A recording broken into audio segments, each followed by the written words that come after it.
satisfaction dans l'organisation. Je dirais en termes de dispatching, il y a que le comité directeur qui a fait quand même une excellente organisation cette année, dont à la tête Moustapha Sen, à qui je rends vibrant hommage parce qu'il a vraiment fait un excellent travail depuis qu'il est à la tête du CD. Mais à cela, ou en tout cas en termes de dispatching aussi, au niveau du parrainage, on avait un comité qu'on avait mis en place qui travaillait vraiment pour la bonne réussite de cet événement. À sa tête, donc Ibra Diak, qui, dans l'aspect communication, a fait un excellent travail. Ce travail était surtout axé sur la non-violence, parce qu'on a vu quand même ce qui s'est passé ces dernières années ici, donc au niveau de la zone, pendant les Nawetan. Donc nous, on se disait que, certes, il y a une finale à jouer, il y aura forcément un vainqueur, mais il y a aussi l'aspect non-violence qu'on doit véhiculer. Parce que les Nawetan, ce sont des moments de fête, ce sont des moments pendant lesquels les gens doivent se retrouver. Donc ça ne doit pas être des moments pendant lesquels les gens doivent se chamailler ou en tout cas faire de la violence. Donc ce message-là, on se devait de le faire en amont et en aval, ce qui nous a valu donc ce résultat-là, parce qu'aujourd'hui on a vu que le match s'est très bien passé. Le vainqueur a donc eu son trophée, le vaincu l'a félicité, et donc c'est ça le sport. Donc on se félicite donc, pour la réussite de cet événement-là. Hors de préciser que la mairie avait depuis longtemps dit qu'il allait donc mettre la lumière ici. Il importe même de rappeler que ce stade, les conditions dans lesquelles nous jouons, nous en tout cas devons à un homme qui s'appelle Patrick Tello, qui a fait beaucoup pour Nianing, donc il nous faut le remercier. Donc quand il a fait ça, il y avait des axes pour lesquels, ou en tout cas sur lesquels on attendait la municipalité, notamment l'éclairage public. Et depuis quelques temps, ils nous disent qu'ils vont le faire. Là, ils ont annoncé le mois de juillet, donc ce n'est pas Jean-Michel, c'est plutôt la municipalité qui a annoncé le mois de juillet pour le faire. Nous, en tout cas, nous attendons à ce qu'ils le fassent, parce que ce sera pour le bien de Nianing, ce sera pour le bien de la commune, ce sera pour le bien de la zone 7B. Parce qu'on ne peut plus jouer dans ces conditions-là. Les gens ont besoin d'avoir de l'éclairage ici, et même au-delà des matchs de football. Il nous arrive d'organiser des événements ici. À titre de rappel, pendant donc, le 31 décembre, on a fait venir des artistes ici. Mais il faut dire que le fait qu'il n'y ait pas d'éclairage ici, ça augmente donc le budget dont on a besoin pour faire des événements comme ça se doit.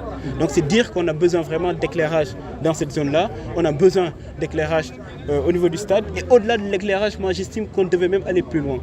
Il est inconcevable que Nianing, il est inconcevable que la commune de Malicounda ait un stade comme ça, pour lequel il y a des gens qui sont venus investir et qu'il n'y ait même pas encore de pelouse. Ça, c'est regrettable. Pour une commune dont, en 2024, par exemple, en termes de recettes, on était à 1,6 milliard. Donc ça, c'est inconcevable.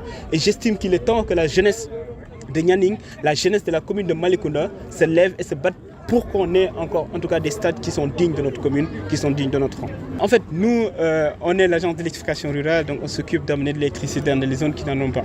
Il arrive qu'on travaille avec l'ANER pour donc l'éclairage public, notamment à travers des lampadaires solaires, mais pour des ouvrages comme ça, pour le moment, ça ne fait pas partie de notre prérogative. Et moi, j'aime bien à chaque fois dire ce qu'il en est et ne pas donc dire que on va le faire alors que ça ne fait pas partie de notre prérogative. Maintenant, en tant que citoyen, en tant qu'habitant de la zone, il nous arrive de mener des activités qui sont connexes.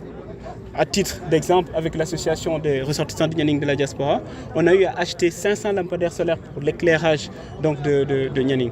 Et je pense qu'un projet comme ça aussi, les citoyens pourraient essayer de le lancer, donc cotiser entre eux, parce que nous, qui nous connaissons au sein de PASTEF, on sait que tous les projets qu'on est en train de faire, dans la plupart du temps, on le fait avec des financements participatifs.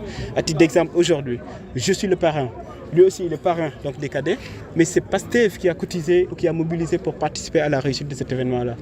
Les maillots, il y a 3 lots de maillots qui sont donnés par PASTEF. Il y a 3 ballons qui sont donnés par PASTEF. Certes, moi, j'ai aussi fait une autre participation, mais c'est parce qu'au sein de PASTEF, les gens se cotisent, les gens sont solidaires entre eux pour participer donc, à la réussite des événements pour lesquels nous sommes. De préciser déjà, même avant de faire le tour, que ça fait quand même 2 ans qu'on est dans la commune, 2 ans pour lesquels on est toutes les activités auxquelles nous sommes conviés, ou en tout cas nous sommes invités, on essaie donc de participer. Si je peux faire le planning, ou en tout cas revenir sur le rétro-planning de tout ce qu'on a fait depuis 2 ans, on se rendra compte que surtout dans la zone sud, il n'y a pas des activités qui ont été organisées ici, ou il n'y a pas d'activité qui a été organisée ici pour laquelle nous n'avons pas participé. À un moment donné, on s'est dit, alors, on ne doit plus se limiter à participer à des activités comme ça. Maintenant, il faut descendre sur le terrain. C'est pourquoi depuis 3 mois, toute la section communale de PASTEF est en train de sillonner la commune de Malicounda. On est en train de faire tous les villages de la commune. Et pour chaque village, nous tenons à rencontrer les chefs de village, les dignitaires, les imams, les GIE de femmes, les jeunes, etc., etc. Et à chaque fois, le message que l'on veut donner à tout le monde ou que l'on veut faire passer se trouve, en tout cas on peut dire que c'est deux messages. Le premier c'est quoi? On est venu pour écouter. Écouter les difficultés auxquelles les populations sont confrontées. On était très surpris de voir qu'au niveau de la zone nord par exemple, il y a encore des problèmes d'électricité, il y a encore des problèmes d'eau. À titre de rappel, au niveau donc, de Malicounda Wolof, ils n'avaient plus d'eau. Les gens étaient obligés d'acheter de l'eau par exemple pour boire ou même pour se laver. Il a fallu qu'on regroupe tous les chefs de village pour qu'ils viennent au niveau de l'Azer, qu'on aille voir le DG de l'OFOR pour essayer de trouver une solution. On avait trouvé des solutions. La première solution, c'était une solution conjoncturelle ou en tout cas court-termiste qui nous a valu ou en tout cas qui nous a permis de mettre des citernes qui permettent donc à ces populations d'avoir de l'eau. Ça, c'était la première solution conjoncturelle, en tout cas court-termiste. À moyen terme, on a accélérer le forage de Médinatoul Salam puisqu'il y a l'interconnexion. Donc ce forage-là permettra donc à ces villages-là, donc Malicounda Wolof et Malicounda Séré, d'avoir de l'eau durablement. Mais on s'est dit qu'au niveau national, donc au niveau du gouvernement, toutes ces solutions qu'on a trouvées, ce sont des solutions qui ne sont pas viables. Et là, le plus grand projet que l'État du Sénégal a actuellement, ça s'appelle les GTE, donc les grands transferts d'eau. Et ça permettra définitivement de régler la problématique de l'eau au niveau national, de régler la problématique de l'eau au Sénégal. Je fais partie d'un parti... Je suis dans un parti politique très bien organisé, un parti politique pour lequel on peut avoir des ambitions, parce que pour le moment, il y a quand même pas mal de gens qui sont candidats, et légitimement, parce que tous les gens qui se sont déclarés candidats sont très légitimes ici. C'est des gens que je connais, qui se sont battus pour le PASTEF, qui se sont battus pour la commune, qui sont toujours sur le terrain. Donc c'est des gens qui peuvent légitimement demander à être maire au niveau de la commune. Mais il y a un leadership qu'on est en train de prôner, donc le leadership collectif. Nous, on estime que c'est la commune de Malicounda qui a besoin du levier. Donc c'est la section de PASTEF Malicounda qui a besoin de la commune comme levier. On a gagné les élections présidentielles, les élections législatives, donc le PASTEF est majoritaire donc, au niveau donc, de l'Assemblée nationale, mais il y a des leviers qui nous restent. Et de ces leviers, la mairie en fait partie. Et quoi qu'il en coûte, on se battra pour gagner cette mairie-là aux élections 2027, Inch'Allah.